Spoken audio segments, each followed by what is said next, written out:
Now we are in Siraha जिल्ला। अनि भाइ तिम्रो नाम भन त? सत्यनारायण साफी। सत्यनारायण साफी। अनि तिमीले के अचिभमेन्ट गर्यौ भन त? मतलब मैले स्कलरशिप एमबीबीएस मा नाम निकाले। कुन ठाउँमा? दाङमा निकाल्यौ। कहाँ बसेर पढ्थ्यौ तिमी? त्यो किताबहरु सबै तिम्रो हो? मैले सुत्छु रातिको। अनि यहाँ म किताब राख्छु। अनि पहिला यहीँमा पढ्थ्यो, अहिले पढ्न छाड्दिया छु। अनि यो टेबल छ उले तल हुन्थ्यो। ओके। यहाँ पढ्थ्यो। अनि सुन त, अनि कति वर्ष भयो तिम्रो? 21 वर्ष भयो तिमी? अनि पहिला के काम गर्थ्यौ तिमी? मैले त्यही पढाइ सढाइ। अनि जब बुवा विदेशमा हुनुहुन्थ्यो भने अनि पढ्थ्यो। राम्ररी नै घर चल्थ्यो। जब बुवा घर आइसक्यो अनि समस्या आउन थाल्यो, त्यसपछि मैले बिल्डिङमा काम गर्न थालेँ। ज्याला मजदुरी काम गर्थ्यौ? प्रभुले तिमीलाई बधाई छ भगवान। अनि यस्तो हेर्नु, यस्तो मान्छे पनि नेपालमा रहेछ। तपाईलाई चाहिँ हामीले सम्मान गर्न आज काठमाडौँ आएका छौँ।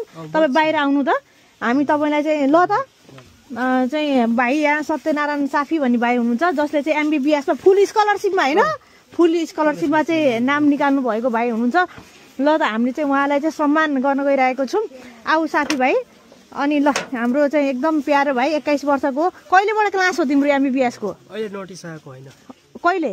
अहिले नोटिस आएको छैन। कहिले आउँछ त्यो ल्याउन? होइन खोइ त उहरू ल्याउनु न। कस्तो हाम्रो उपाध्यक्षहरू त हे तेरिका। ल तपाईँहरूले ल यो निकाल्नु मिल्छ? डाक्टर साहब ल सफल ताली बजाउनु छ doctor साहबलाई।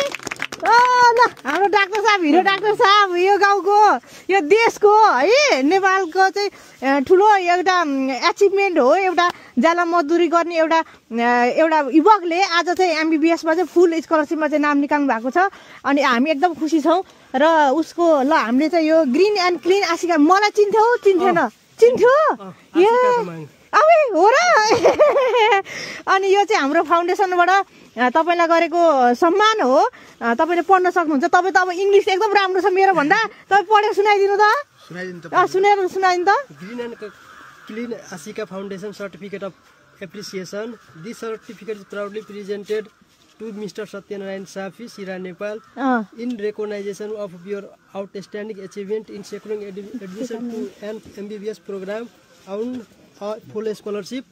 Full scholarship. Despite financial hardship, your dedication, discipline, and resilience are a powerful inspiration to students and the wider community. 26th December 2025. आजको डेट ल है त ताली बजाइदिनु त ल सबैजनाले। ल अनि यो भाइले चाहिँ यो पाउनु भएको छ। उहाँलाई चाहिँ तिम्रो अझै फ्युचर राम्रो हुँदै गओस्, तिम्रो मनोबल अझै बढ्दै गओस् भाइ। हामीले त एमबीबीएसमा नाम निकाल्न सक्दैनौ, तिमी जस्तो ट्यालेन्ट छैनौ हैन, तर तिमीले आज जुन एउटा हिम्मत देखाएको छौ, यो सबै स्टुडेन्टहरुलाई, सबैजना नेपालमा जो बसिरहनु भएको छ, त्यो चाहिँ प्रेरणाको स्रोत चाहिँ सत्यनारायण, नामै सत्य हैन, सत्यम शिवम सुन्दर भने जस्तै सत्यनारायणले चाहिँ आज साफी सत्यनारायण इज भेरी काफी है। ल सबैजनाले चाहिँ ताली बजाइदिनु होला।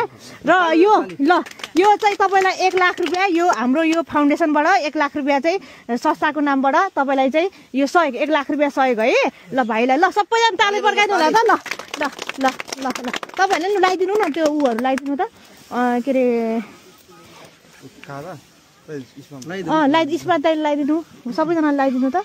ल ल बधाई, ल ल ल लगाइदिनु त। बिचारा बिचारा हेर यस्तो ठाउँमा बसेर प्रभु हेर्नु, यति दुःख गरेर मान्छेले चाहिँ यसरी पनि प्रगति गर्दो रहेछ, भगवानले यसरी चाहिँ देख्दो रहेछन्। लाउनु न उपाध्यक्षज्यू, हे तेरी गए कस्तो हेरेर बनाउनु भयो होइन। ल त्यो भिडियो नखिच्दैन, बोट छोडिदिनु। ल ल उसलाई कति उसलाई प्रेरणा, यो गाउँ के डाक्टर साहब हैन, अब यो नेपाली भाषा बुझ्नुहुन्छ तपाईहरुले?